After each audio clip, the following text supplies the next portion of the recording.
Bonjour et bienvenue sur le podcast de la Psy en ligne. Donc, pour ce nouvel épisode, je suis vraiment heureuse de recevoir une invitée de marque. Donc, une femme, une psychologue qui fait partie autant de l'Ordre des psychologues du Québec que de la Colombie-Britannique, puisqu'elle habite maintenant à Vancouver.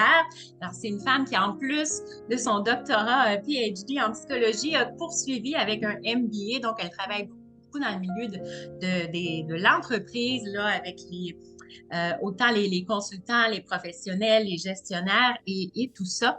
Alors, je vous présente, je suis très heureuse de recevoir aujourd'hui sur cet épisode de Dr. Marie-Hélène Pelletier. Alors, bonjour Marie-Hélène, ça me fait vraiment plaisir qu'on se rencontre aujourd'hui. Bonjour Christine, moi aussi très contente d'être ici. Alors, j'aimerais, là, j'ai décrit un tout petit peu ton parcours, mais j'aimerais en savoir plus sur qu'est-ce qui t'a mené justement après le doctorat en psychologie à poursuivre là, avec le MBA, puis à te diriger plus dans le milieu des entreprises et tout ça. Ben oui, hein, comment? J'ai suivi mon instinct. J'ai suivi mon instinct, je te dirais. Mais d'abord, je suis une femme de Québec. Je viens de la ville de Québec. Mon chum, Nicolas, aussi. Mais Nick, il est en mine. Alors, quand ça fait très, très longtemps qu'on est ensemble. Et donc, au début, très rapidement, au début de nos carrières, on a déménagé en fait dans le nord du Québec, à Amos. Pas extrême nord, mais bon, quand même. Mais assez éloigné pour qu'il n'y ait pas vraiment beaucoup d'accès à des ressources dans le temps. Okay. Fait que, suivant cette expérience-là, puis de remarquer à quel point c'était difficile là, pour les gens d'avoir accès à des ressources spécialisées. Puis dans le temps, évidemment, là, ça c'était avant FaceTime, avant Télésanté, avant pandémie, qu'on fait des affaires à distance, tout le kit. Exact, oui, oui. Fait que là, moi, ça m'avait toujours intéressé, toujours, de toute façon, de faire un doctorat. Donc, décidé de venir faire mon doctorat ici à Vancouver et je l'ai fait en télésanté. Donc, je faisais l'étude de traitement de est-ce qu'on peut faire de la thérapie par vidéoconférence, chose que maintenant, évidemment, mais il y a 20 ans, c'était la grosse affaire. Il fallait que je transmette des données. L'Internet n'était pas assez vite pour transmettre les données vidéo. Il fallait que j'utilise 6 lignes téléphoniques pour transmettre les données audio-vidéo. Il fallait que j'aie beaucoup d'argent pour soutenir financièrement le projet. Il fallait aussi que j'aie beaucoup de bénévoles parce que c'était une étude de traitement de troubles d'anxiété sociale. Et donc, ça prenait... Puis je suivais un manuel, là, un traitement formel. Donc, il fallait que j'aie toujours la même équipe de personnes pour faire les... Ah oui, oui, oui, oui, pour la recherche, ben oui. Bref, évidemment, beaucoup de gestion de gens et d'argent. Ce qui fait qu'après la fin du doctorat, j'ai décidé, ça m'intéresse finalement beaucoup la gestion, je veux étudier là-dedans. Donc, j'ai fait un billet en partiel. Puis là, suite à ça, là, j'ai travaillé dans des postes de gestion. Au début, gestion junior, gestion au milieu, gestion senior, dans le domaine privé, dans le domaine public, dans le domaine de la santé, en gouvernance, ça va faire. Puis, à la suite de tout ça, dans les quelques dernières années, finalement, j'ai fait ma propre entreprise dans laquelle je fais principalement des conférences, du coaching exécutif professionnel et encore, petite pratique privée de psychologue. Oui, OK. Encore quelques clients en pratique privée quand même. Toujours, ben oui. Oui, on aime ça quand même. Ben, on a aussi on a fait ces études-là parce que c'est important pour nous, fait qu'on veut garder quand même. Exactement, je comprends. Moi, j'ai travaillé en milieu scolaire, au milieu de la santé, mais j'ai toujours eu depuis les débuts ma pratique. Maintenant, je ne fais que ça, la pratique privée, en plus de la psy en ligne, là. Oui. Mais je travaille pas dans le réseau extérieur. Mais oui, on a besoin de faire ça, peu importe ce qu'on fait à côté, hein, c'est ce qui nous a appris. OK. Alors, bien, c'est sûr qu'aujourd'hui, on va discuter évidemment de la charge mentale qui est ma thématique là, dans laquelle je me spécialise, mais en lien avec justement de tes spécialités, ton expertise à toi, là, dont on va parler tout à l'heure. Mais avant tout, j'aimerais que tu me dises qu'est-ce que c'est pour toi la charge mentale? L'ensemble, et là, ce ne sera pas une définition ou la définition formelle, je te dirais que j'utilise, ça viendrait de l'expérience des clients, des clientes avec qui je travaille, mais l'ensemble des demandes qui s'accumulent, puis qui souvent s'accumulent de façon un peu insidieuse. Les gens ne réalisent pas vraiment qu'elles sont là et qu'elles demandent du point de vue cognitif, du point de vue émotionnel, du point de vue comportemental aussi. Et à un moment donné, ben à force de moins la reconnaître au complet, bien, parfois, il se crée un niveau de déséquilibre, pas qu'un niveau d'équilibre est en fait atteignable, mais le niveau de l'écart entre les demandes et les ressources devient tellement grand qu'éventuellement, ça impacte, ben oui, la résilience et aussi la santé psychologique. Tout à fait, hein. C'est vraiment une charge invisible, en fait. On ne la voit pas, mais on la sent de plus en plus, justement, jusqu'à ce que ça devienne même une surcharge mentale. Je pense qu'on vit tous de la charge mentale à un moment donné, quelque part. Si ce n'est pas à la maison, c'est au travail, là, tous les deux. Mais la surcharge, ben, c'est ce qu'on cherche, je pense, à éviter. Parce qu'en fait, on parlait tout à l'heure une de tes spécialités, c'est le burn-out. Je pense que au niveau des entreprises et tout ça, travailler beaucoup en lien avec la prévention du burn-out. Donc, d'après toi, comment la charge mentale ou peut-être la surcharge mentale fait en sorte qu'on peut se diriger assez, parfois rapidement, vers un burn-out qu'on aimerait éviter, là, justement? Comment ça se passe, ce Tellement. processus-là? Oui, non, et j'adore la question parce que si on peut voir un peu plus clairement sur comment ça arrive, ben, on peut peut-être le voir de façon proactive et donc agir plus tôt. Donc, si on se rappelle, burn-out, épuisement professionnel, 3 caractéristiques principales. L'épuisement, souvent les gens se disent que c'est la même chose. C'est en partie l'épuisement, mais 2 autres choses aussi. Le cynisme, donc on perd espoir que les choses vont changer, on n'a pas d'impact, tout ça. Et éventuellement, malheureusement aussi, impact sur notre performance. OK.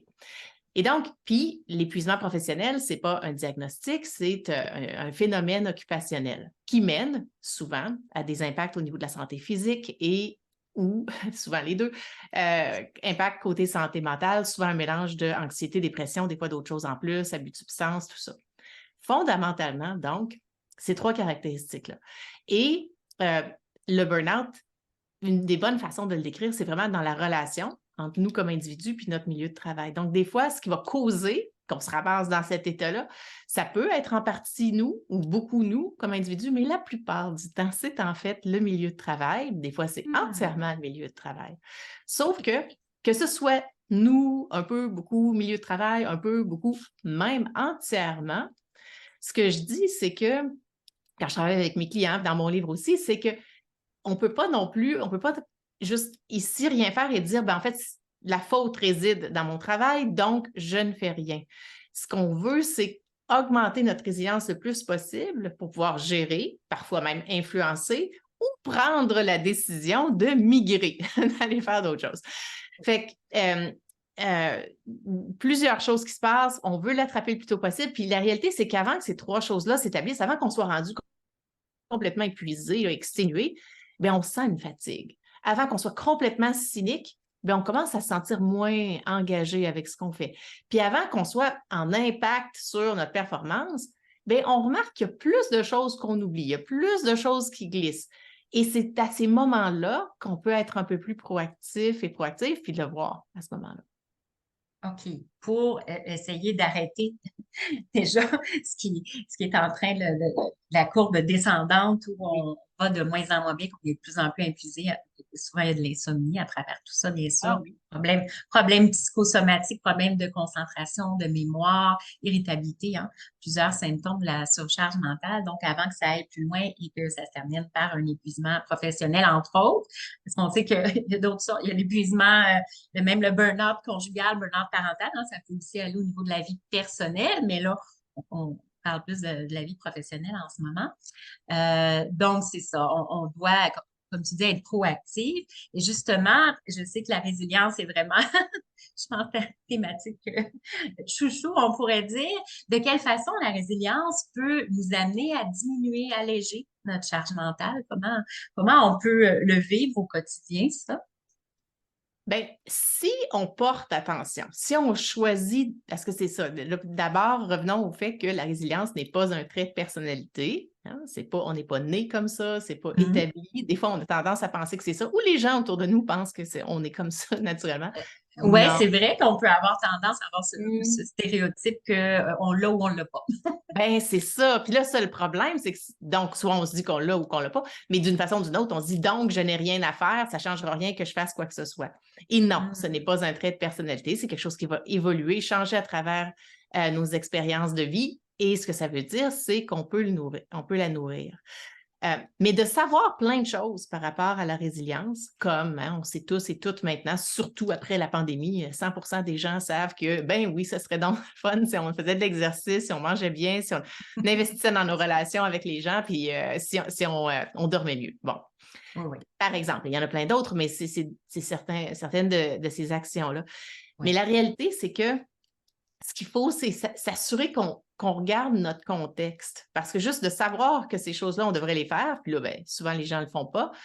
Le problème, c'est l'arrimage avec la réalité de leur vie, tant professionnelle que personnelle. Fait que la première chose que je dirais par rapport à, OK, c'est quoi le lien résilience et charge mentale? Bien, premièrement, c'est pas juste de savoir, c'est de poser des gestes. Puis pour qu'on en pose des gestes, puis que ça fonctionne dans notre vie, bien, il faut les arrimer avec notre contexte. Sans quoi, on ne fera rien, c'est bien certain. Puis, évidemment, si on ne fait rien, bien, ça ne donnera rien. Parce que si on revient avec ce qu'on disait sur la charge mentale, qui est cette espèce de déséquilibre grandissant, mais ça aussi, ça veut dire que pour aller diminuer le problème relié à la charge mentale, en partie, ce qu'on veut, c'est une vision réaliste sur l'ensemble des demandes auxquelles on fait face. Ce qui correspond beaucoup à ce que je disais par rapport à notre contexte. Et comme toi aussi, tu disais il y a 2 minutes, on veut vraiment, lorsqu'on regarde notre contexte, même si on le regarde pour des raisons professionnelles, disons, la réalité, c'est qu'il faut aussi regarder notre contexte personnel parce que c'est ça. Au bout de la ligne, c'est tout dans la même personne, c'est toute Christine qui va s'en occuper, puis c'est toute Marie-Hélène qui va s'en occuper. Donc, on ne peut pas juste dire, moi, je focus sur mon côté professionnel et c'est là que je mets mon attention. Même quand c'est là qu'on met notre attention, la plupart des gens avec qui je travaille, c'est pour ça qu'on se parle, c'est ça leur objectif, tout ça. C'est capital qu'on regarde l'ensemble de la situation, ce qui, là, nous permet d'avoir une meilleure visibilité sur l'ensemble des demandes qui contribuent parfois à la charge, la surcharge.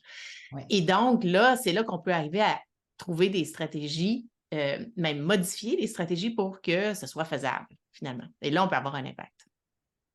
À ce moment-là.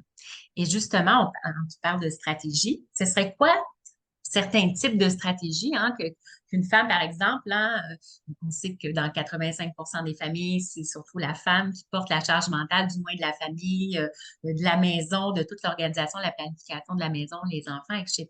Donc, ce serait quoi des stratégies concrètes, pratico-pratiques que les femmes pourraient implanter au quotidien pour justement arriver à alléger d'une part leur charge mentale, mais surtout à ne pas aller vers la surcharge mentale et, comme vous disiez, éventuellement vers un épuisement, peut-être anxiété, crise de panique, dépression et autres. Oui, et autres, plus, on le sait, hein, on les voit, on passe proche des fois, on comprend, et c'est normal jusqu'à un certain point, ce sont des réactions normales, mais moins désirables idéalement. Donc,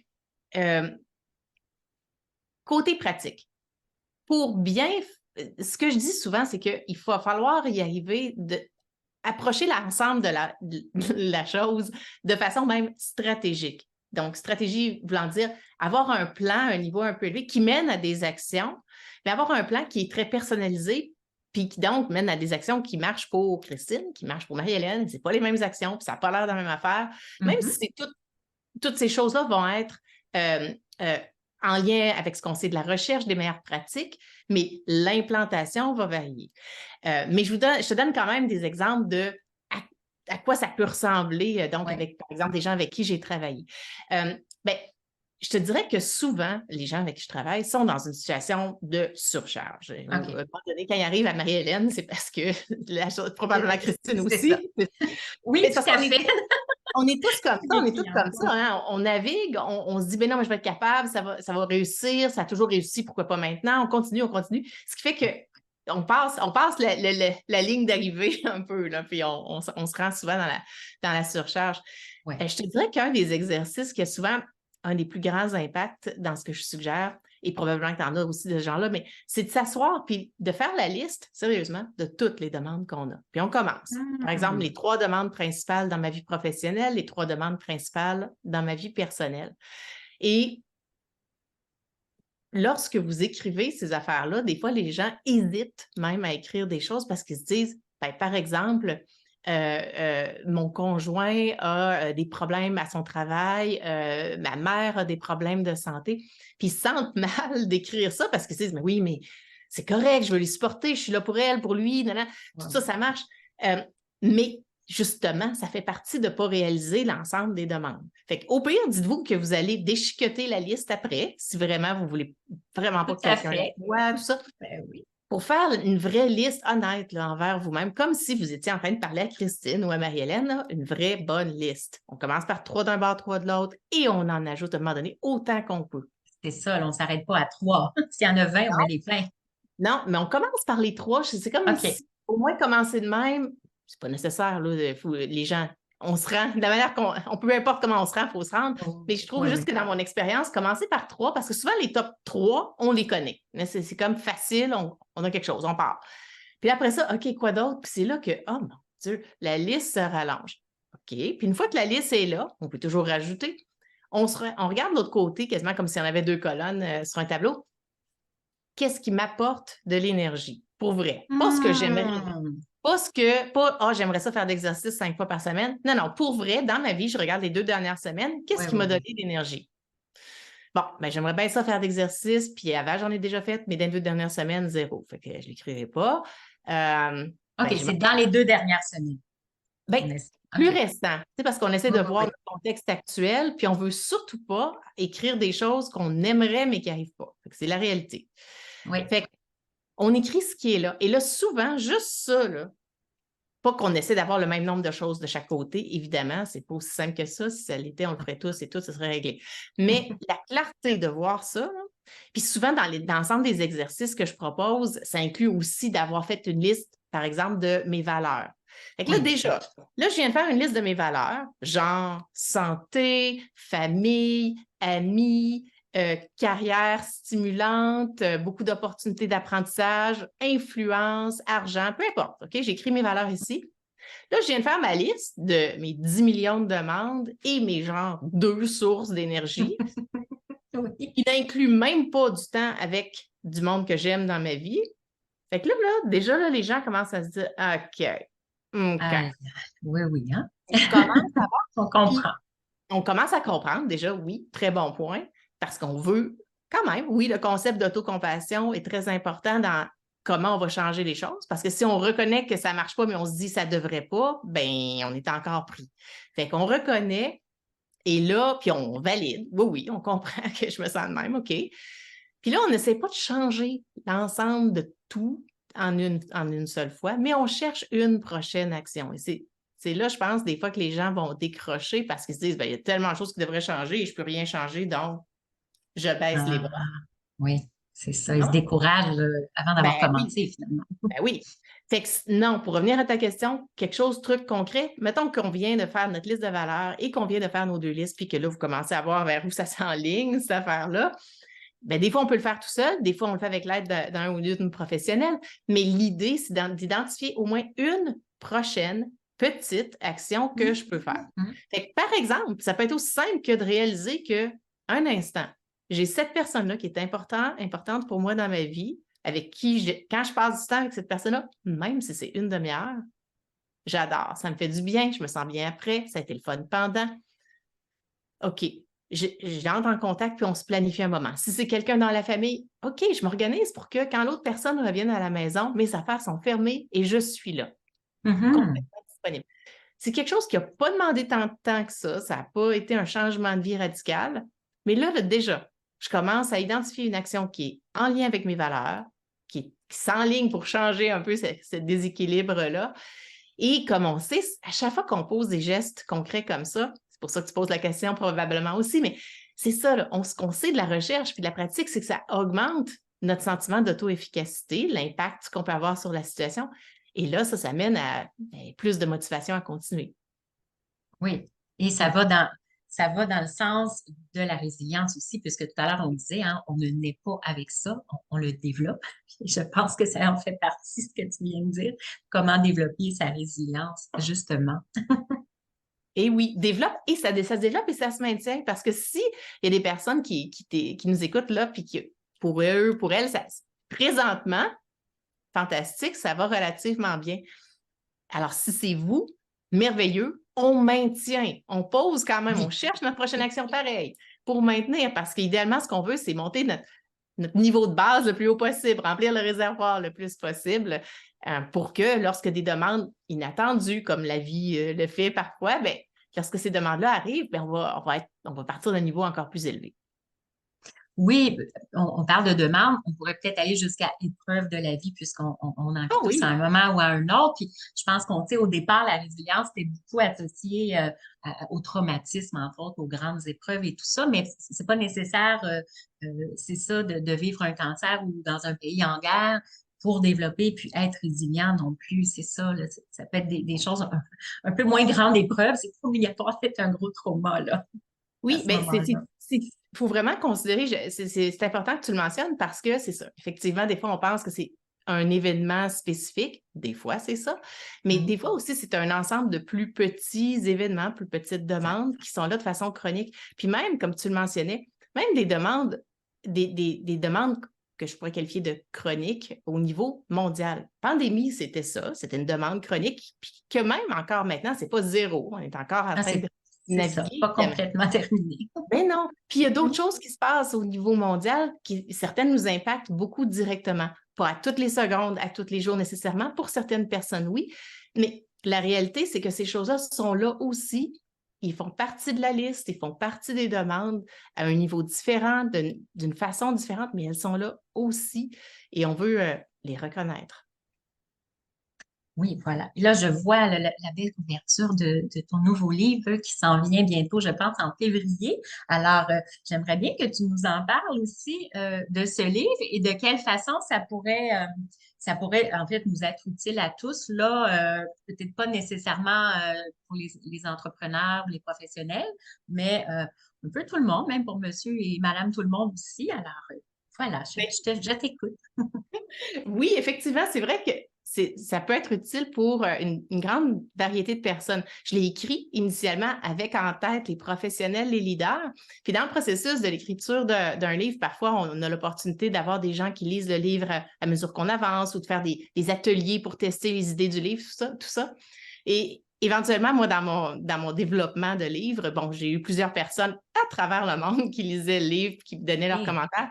Et certaines de ces personnes-là, effectivement, disaient j'ai adoré tout ça, mes commentaires à moi, mais il me disait, et ma conjointe, et mon conjoint, qui est présentement à la maison depuis 1 an, s'occupe des enfants, tout ça, a aussi beaucoup bénéficié, bien que présentement, leur vie soit complètement dans une autre situation.